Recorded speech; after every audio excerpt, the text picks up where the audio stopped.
Righto, Teliote champs, and yes, the Surface Book 3 versus everything else. We're talking MacBook Pro 16. We will chuck in MacBook Pro 13 results in as well, and compared to the latest beast PC, and this thing is a beast. This is with Adobe's latest update, and I haven't finished testing everything because I had to test every single laptop over again, which is quite annoying. And now things perform like as you would expect, with the hardware being more powerful, you get better performance.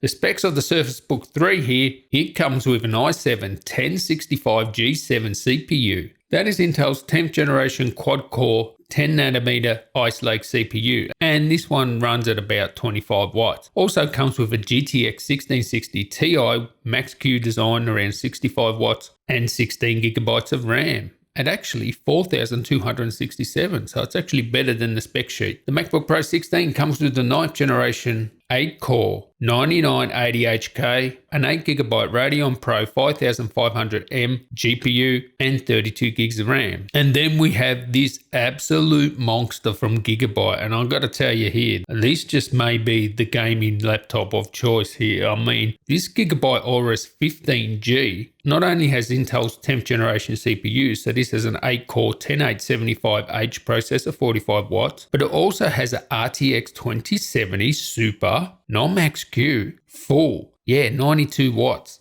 Also comes with 16 gigabytes of RAM there. Now, all of them will struggle playing back 8K footage. Nothing changes here with the update. The Aorus actually drops less frames than the Aero, but that could have been just the update, around 280 frames. Really, you're going to have to export the ProRes to really start editing 8K in Premiere. Now let's get into Puget System Premiere Pro benchmark, and as you can see on the left hand side, the Surface Book 3 has the lowest score, the MacBook Pro 16 in the middle has the middle score, and the Beast PC on the right, the Aorus 15G, has the highest score, 604. Now, this is very interesting. Obviously, the Surface Book 3 suffers from only having 4 cores. That's why it's got the lowest score and everything. You know, the playback score, which is the most important to me. So live playback score, which is in the middle, it ranks the lowest. It also ranks the lowest for export and GPU score, which is quite interesting because it does have a 1660 Ti, which is pretty good graphics. But the MacBook Pro 16 in the middle does have a better graphics score. Now, if you have a look at the beast on the right, the PC, the Aorus, have a look at that GPU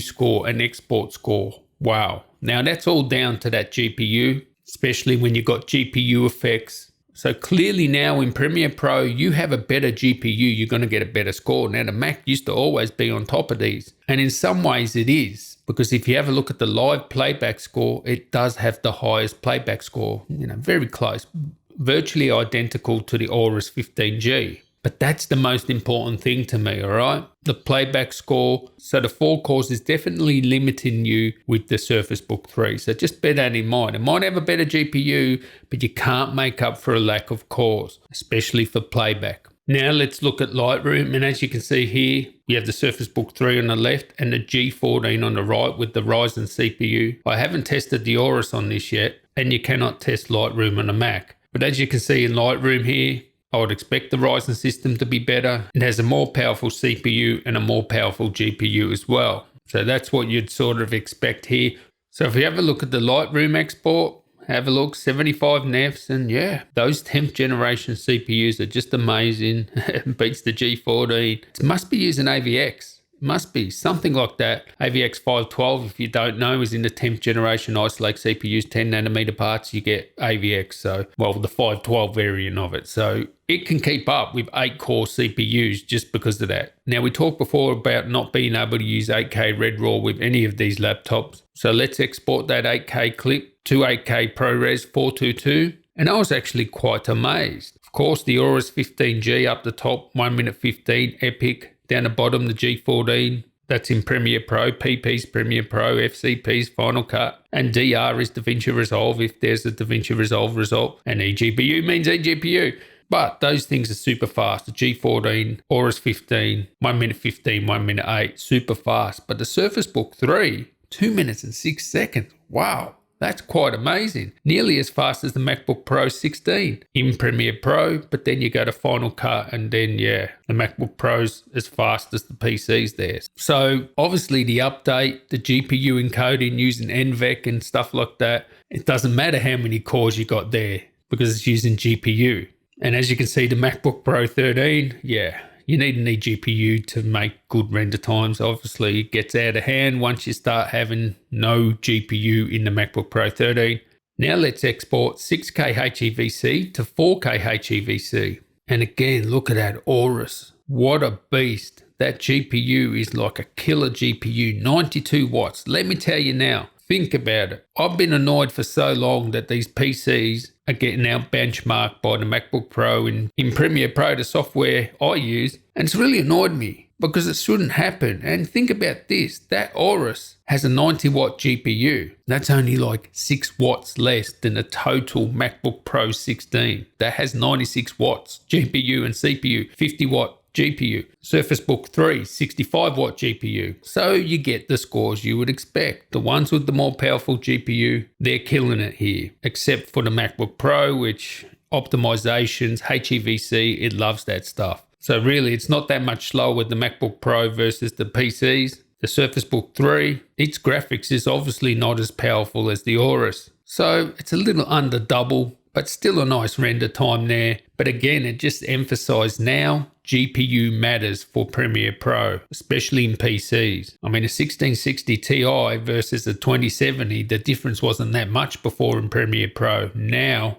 it is. Now let's go to my famous project that I test every single laptop on, and we're going to bounce that out to H.264 to H.264 and whooshka. This is very interesting because the times for the Aorus 15G at the top and the Surface Book 3 at the bottom in Premiere Pro are exactly the same, 219, 218. Must be using NVENC. In H.264, I think it's using NVENC and not so much of Intel HD. We saw with H.265, there's a big difference in between what graphics card you have. But for H.264, as long as you got an NVIDIA graphics, it seems to be the same score there with the Aorus getting exactly the same time as the Surface Book 3. So I think that is the NVENC encoder, which is basically the same in the 1660 as it is in the 2070. There's no difference there. So that's why the scores would be the same there. MacBook Pro, I'm telling you now, if you want a Mac, stay on H.265. It is a bit slower with H.264, but still the render times are perfectly fine. MacBook Pro 13, you want an eGPU. So the Surface Book 3, I can imagine even if you had the 13-inch would still score very well because it has a GPU. It would definitely beat a MacBook Pro 13. A Surface Book 3 13.5-inch will kill a MacBook Pro 13 just because it has that GPU. Now let's export that project to HEVC. And the Aorus is just killing it again, right? That Aorus 15G with that super powerful GPU. Because we were using HEVC now, there's a big difference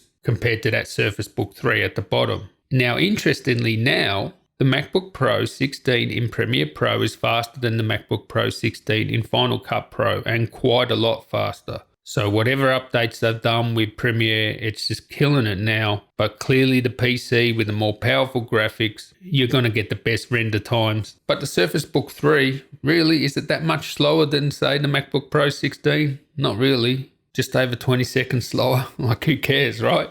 So what I can say in Premiere Pro now, if you're doing H.264 and it's using NVENC or NVENC, whatever it's called, scores will scale sort of the same if you've got an NVIDIA GPU. If you're doing HEVC, then it really counts on how powerful that GPU is. And overall, if I'm going to look at the Surface Book 3, is it any good for video editing? Well, you saw in the Premiere Pro test, it does suffer in playback because of the lack of cores and GPU. If you're just talking H.264, H.265, it can perfectly play back any of those. All of them can play it back 6K with color correction now, HEVC, so that's amazing. Before, only the Mac could do that. And the render times are much better than a 13-inch without a GPU. Now, the GPU makes all the difference, but you are limited to 4 cores. So if you're really heavy into video editing, perfectly capable of doing that. But if you're not going to be using the pen or the tablet function, you're better off with a laptop with more cores, 6 cores, 8 cores.